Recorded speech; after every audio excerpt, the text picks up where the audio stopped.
Bismillahirrahmanirrahim. Assalamualaikum warahmatullahi wabarakatuh. Waalaikumsalam warahmatullahi wabarakatuh. Alhamdulillah rabbil alamin. Allahumma shalli ala sayyidina Muhammad wa ala ali sayyidina Muhammad. Gimana kabarnya semua sehat? Alhamdulillah. Udah istirahat udah? Udah makan udah? Udah. Udah. Gitu. Hari ini kita lanjutin lagi materi kita, yaitu materi pada mata pelajaran sejarah kebudayaan Islam, yaitu materi Piagam Madinah. Piagam apa? Piagam Madinah.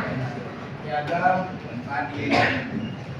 Karena minggu lalu kita cek lagi, minggu lalu kita sudah bahas tentang perjalanan atau hijrahnya Nabi ke kota Madinah. Yang mana di setiap perjalanannya minggu lalu sudah jelaskan apa-apa saja yang Nabi kita lakukan selama perjalanan sampai ke kota Madinah. Kita tahu bersama bahwasanya ketika Nabi sudah sampai di Madinah, ya kan, yang kita tahu bahwasanya Madinah akhirnya menjadi kota yang sangat berkembang pesat, baik peradabannya, kemajuan akhlaknya, orang-orangnya, semuanya akhirnya berkembang maju bersama di bawah pimpinan Nabi kita Muhammad SAW. Tetapi yang harus diingat di waktu itu, kan dulu kita bahas tuh di Madinah itu kan terdiri dari berbagai kepercayaan, betul ya? Dan minggu lalu kita bahas bahwa di Madinah sebelum masuknya Islam ada orang yang percayanya menyembah berhala. Ya, biasanya kita sebutnya animisme, dinamisme terhadap berhala. Lalu ada orang yang mengikuti ajaran Nabi Musa yang disebut Yahudi. Lalu ada orang yang mengikuti ajaran Nabi Isa yang disebut Nasrani. Lalu ada orang yang mengikuti ajaran nenek moyangnya penyembah api disebut Majusi. Jadi kita tahu di Madinah, ketika Nabi sudah singgah di Madinah, hijrah bertempat tinggal bersama para sahabat kaum Muhajirin yang disambut dengan sukacita oleh kaum Ansor, orang asli Madinah itu sendiri. Bahwasanya di sana itu sudah ada orang-orang dengan berbagai kepercayaan. Ada penyembah berhala, ada Yahudinya, ada Nasraninya, dan juga ada Majusinya. Yang ini akhirnya ketika Nabi masuk ke Madinah bertambah lagi, yaitu dengan agama Islam. Nah, ternyata dari sekian kepercayaan yang ada di sana, dari sekian banyak orang-orang yang menganut kepercayaan yang berbeda-beda di sana di Madinah, ternyata yang berkembang besar adalah agama yang dibawa oleh Nabi kita Muhammad SAW, yaitu agama Islam, yang sempat membuat khawatir kota Mekah. Maka dibuat perang yang pertama, yaitu perang Badar. Karena kondisi umat Islam berkembang pesat, begitu pesatnya di kota Madinah. Di satu sisi Nabi memikirkan, karena Nabi itu punya ciri sifat wajib bagi Nabi, apa salah satunya, yaitu tabligh, artinya menyampaikan. Nabi juga bersifat kaponah, artinya cerdas. Nah, dengan kecerdasan Nabi melihat kultur yang ada di Madinah, berbagai kepercayaan yang ada di Madinah, Nabi memikirkan, merenungkan, berpikir bagaimana caranya menyatukan warga Madinah tanpa berbenturan satu sama lain.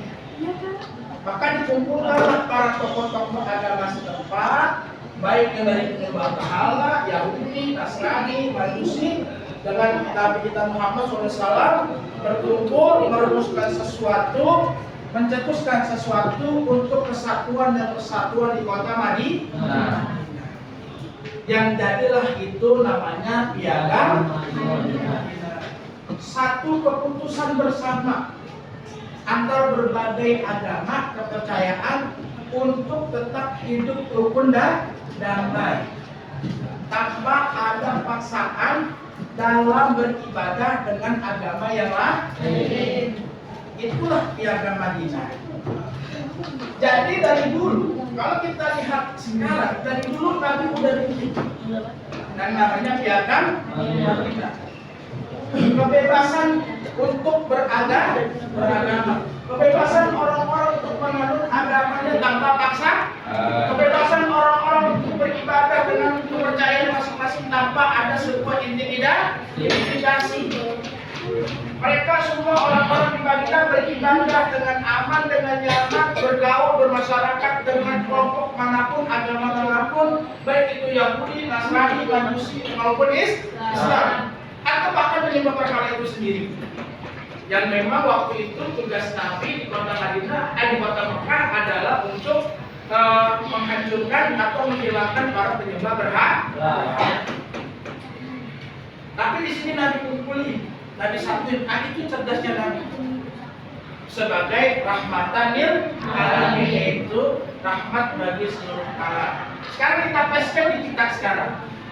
Coba kita balikin di masa kini, di saat ini, di Indonesia. Di Indonesia penganutnya ada berapa? Kepercayaan yang diakui oleh Indonesia? 6 apa aja? Katolik, Kristen, terus Katolik, terus Hindu, terus Buddha, terus Konghucu. 6. Yang diakui di negara kita oleh Indonesia ada 6 kepercayaan, ada 6 agama. Yang berarti 6 ini dilindungi oleh negara kita oleh Undang-Undang Dasar 1945. Tidak boleh ada yang saling merasa dirinya paling benar. Cukup yang paling benar di nafsi-nafsi kita aja, sesuai dengan firman-Nya, lakum dinukum waliyadin.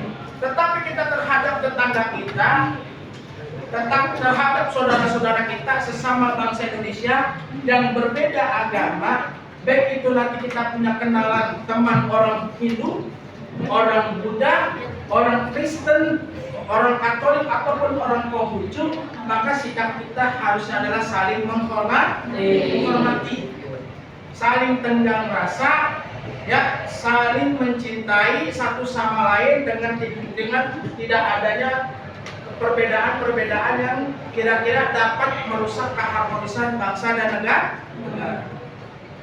Ya, guru nih punya tetangga di rumah guru sendiri ada yang kontrak. Guru besok mengenai empok aja. Empok, orang Cina tapi dia beragama Kristen. Kalau tiap Lebaran, sampai orang tua guru udah nggak ada nih, almarhumah mama tuh, kita selalu sampai sekarang ini selalu bawain ketupat. Ciri khas nih ketupat. Orang Betawi kalau Lebaran ada ketupatnya. Ketupat Betawi dibawain. Ketok-ketok, kok, tupat kok, tupat. Waduh, terima kasih banyak Bang Irfan. Ada rendangnya, ada kok. Iya, mungkin aja lagi ada rendangnya ada, semuanya ada, opor ayamnya ada, ketupatnya ada, sayur ketupatnya ada kok. Buat engkau dan keluarga. Selamat hari raya Idul Fitri. Balik ketika itu. Ya, balik. Ada tanggal 25 Desember, dia ngerayain hari Natal. Bawalah tungkongko coklat ke rumah guru, makanan-makanan dan parcel, ada coklatnya. Udah gitu ucap assalamualaikum lagi. Lancar ya, assalamualaikum tungkong, lancar, assalamualaikum lancar, Fatihah lancar, lancar. Jangan sering denger tuh, sama aja musik sebenarnya kongko. Gua gara-gara dekat rumah gua dekat musola nih Pak, gua pasti musola rumahnya kan bagus sampai musola. Gua main apa tuh aja nih dari dekat kongko. Assalamualaikum, Bang Ipan. Ustaz, ada di rumah Kak? Kata gua. Waalaikumsalam, kita bukain. Ada apa kok? Ini nih kita bawain bikisan Natal. Oh aduh, apa di sini kok? Ada coklat, ada gini, masuk. Namanya toleransi. Ya udah jangan berpikir jelek duluan. Oh, jangan mengandung babi. Emang ada babinya di situ? Iya. Kalau yang dibawanya coklat si purple udah jelas lah. Halal, haram. Kan udah ada barcode-nya. Majelis Ulama Indonesia halal kewajiban waroknya. Ya, dia juga kasih tahu hukum. Ya, orang yang tetangga dengan duri rumah tahu bahwasanya kita penganut agama yang kuat, nggak mungkin kita dikasih makan yang dikasih juga pasti makanan yang halal. Dari situ kerukunan tercipta, dari situ keberagaman tercipta, dari situ rasa tegang rasa tercipta, dari situ saling menghormati tercipta. Maka kalian jangan anti banget, jangan takut kalau kalian berteman dengan orang yang beragama lain. Guru punya teman dari agama Hindu namanya Inyoman. Dulunya dia guru juga, sama-sama satu guru kita di SD. Dia guru wali kelas namanya Inyoman. Guru beragama Hindu. Satu ketika guru iseng, kan kalau orang agama Hindu nggak makan sapi ya, dia nggak makan sapi. Idul Adha nih, karena kita guyon. Guru bawa ini serondeng daging sapi, ya kan? Makan. Pak Irfan, dia kata lagi makan di sebelah guru Nyoman. Udah keluar makan. Pak Irfan, makan apa? Biasa Bu, habis Idul Adha mah banyaknya sapi sama kambing. Mau nyobain nggak sapi? Tapi sapi itu sapi, saya gitu. Tapi ini sapi mau nggak? Daging sapi, bukan sapi, saya nggak makan sapi, daging sapi mau nggak? Tapi itu namanya kita orang yang guyon, nggak menganggap itu sesuatu hinaan ataupun jatuh. Kita cuma dia bercanda pada umumnya yang masih layak. Ini sapi Bu, ini makan sapi ya. Kalau nggak mau nggak apa-apa, kalau nggak mau saya bagi semuanya. Untungnya tuh Nyoman mau. Nyoman, boleh Pak cobain? Waduh, kayak gini kan lu. Pak Nyoman Pak, nggak apa-apa Pak gitu. Tapi dia apa? Dia di situ menghormati apa? Tidak menolak makanan yang kita terima. Itu bentuk penghormatan, bentuk ini. Karena menurut dia, ya sapi yang kita makan dengan sesuatu yang dia suka berbeda. Makanya lakum dinukum waliyain. Guru pernah main ke gereja? Pernah? Di Saman Budi, guru nanya sama orang gereja. Kan kalau kita sholawat ada musiknya ya. Pakai musik kan, kadang pakai hardrock, kadang-kadang pakai musik apalagi gitu ya. Piano, gambus, bener gak? Guru nanya sama pendetanya. Pendeta, saya mau nanya. Kan kalau dibaca dia cara pakai nyanyi nggak? Dia puji-pujian nggak? Di kita kan ada namanya sholawat. Yang nanya guru mendasar santun, guru jadi nanya deh. Itu kalau pujian-pujian begitu di kita nih boleh nggak pakai sound goreng gitu? Terus puji-pujiannya pakai DJ remix gitu, ajuk gitu. Gitu. Ini guru nanya langsung tuh mau pendetanya. Soalnya kan kalau di kita ada kan ya sholawat remix ada nggak? Ada nggak? Bener nggak? Kita kan ada kan? Ya sholawat dibikin remix kan gitu. Ya, dibikin apa lah gitu. Ada musiknya macam-macam alat musik. Kalau di bakti itu boleh nggak? Tapi dijawab sama dia, dijawab dengan baik, dengan bagus. Dia tanya, dapat ada tersinggung? Tidak tersinggung. Oh belum ada sih Imam. Baru sekadar musik keyboard, kali gitu ya. Gitar, beberapa yang sahdu-sahdu dah, yang sakral lah. Mungkin tapi kalau lagi event yang bukan sakral bisa kali pakai DJ juga. Dijawabnya begitu. Dan itu kita punya komunikasi yang baik. Kalau guru masuk ke gereja, guru sampai lihat tuh ada tempat kebaktiannya, mimbarnya, guru lihat tinggal di mimbarnya. Pak Pendeta, saya ini kan jadwal khotbah tertib apa nih? Cuman kalau minggu kosong bisa kali kasih jadwal? Bisa kali kasih jadwal? Jangan canda lah. Ustaz Irfan bisa ada ini dengan begitu. Pak Irfan bisa ada gitu candanya. Gitu. Ini saking kita pengen gak mau adanya kesenjangan antar agama. Karena kita di sini agama dan membang. Nih, jangan kita merasa diri kita yang paling benar. Ya, jangan merasa diri kita yang paling wahid. Karena di sisi Allah yang beriman dan bertakwa itu yang dinilai paling derajatnya paling tinggi. Paham ya? Jadi siapapun, dimanapun kalian nanti bermasyarakat, di tempat tinggal manapun pasti kalian bakal ketemu dengan agama-agama yang lain. Jangan pernah ada anti, apalagi mainstream, bahaya. Ya pikiran kiri, pikiran kanan. Karena Nabi udah ajarkan lewat piagam Madinah. Akhirnya Madinah disebutnya jadi Madinah Al-Munawwarah, kota yang aman ditempati oleh siapapun pemeluk agama lah, tidak hanya agama Islam. Dan Nabi udah contoh tadi. Jadi kalau masih ada kalian punya pikiran hal-hal yang kira-kira mengganggu, Pak, kalau bergaul sama orang itu, saya takut pindah Pak, jangan bergaul lah. Gak ada. Pak, saya takut pindah agama Pak. Guru udah berapa kali bergaul. Bahkan guru punya ada namanya guru Semar-Mata, Batak, Kristen. Guru biasa manggilnya Cang, kayak orang Betawi, Cang. Namanya guru Semar-Mata. Orang Medan, Batak, Kristen. Tapi guru panggilnya Cang. Walaupun dia beragama Kristen. Guru pernah ngajar ngaji, anaknya mualaf. Ceritanya emaknya pengen melihat bagaimana sih agama Islam mengaji, belajar ilmu agama. Emaknya kalau guru bilangnya omanya pengen lihat guru ngajarin anaknya. Karena anaknya mualaf masuk Islam.